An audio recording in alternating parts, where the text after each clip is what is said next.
Halo Sobat Baku Hantam, kebakaran hebat terjadi di pembangkit listrik tenaga nuklir terbesar di Eropa, yaitu di Zaporizhia.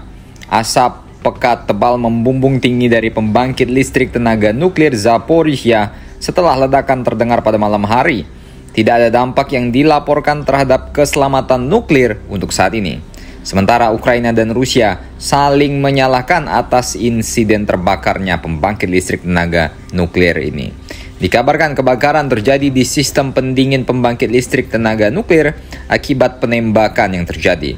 Sementara itu, menurut Presiden Ukraina Volodymyr Zelensky mengatakan bahwa mereka mencatat dari Nikopol, Rusia telah melancarkan kebakaran di wilayah pembangkit listrik tenaga nuklir.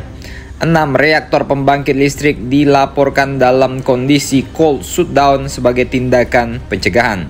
Sementara pekerja darurat sedang bekerja di lokasi kebakaran dan sumber api sudah mulai dipadamkan. Menurut Gubernur Zaporizhia, tingkat radiasi di sekitar pembangkit listrik masih normal dan tidak ada ancaman bagi orang-orang di sekitarnya. PLTN Zaporizhia direbut oleh pasukan Rusia pada tahun 2022, 4 hari setelah operasi militer Vladimir Putin al-Moskowi.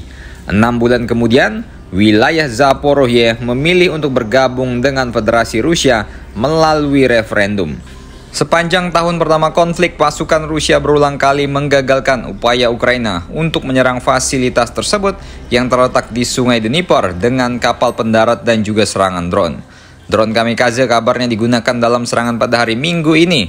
Dan tentu saja, meledaknya PLTN bukanlah tragedi baru di tanah Ukraina. Dulu, di Chernobyl juga pernah terjadi tragedi nuklir yang paling parah yang menyebabkan lokasi di sekitar pembangkit listrik tidak bisa ditinggali dan harus dievakuasi sekitar 30 km persegi dari lokasi kebocoran Chernobyl.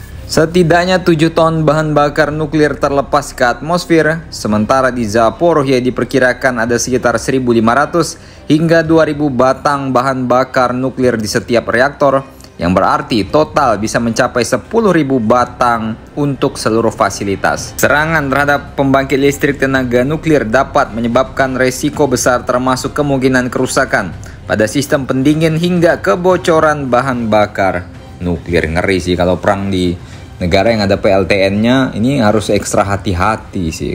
Jadi bagaimana menurut kalian? Silahkan komentar dan baku hantam kalian di bawah.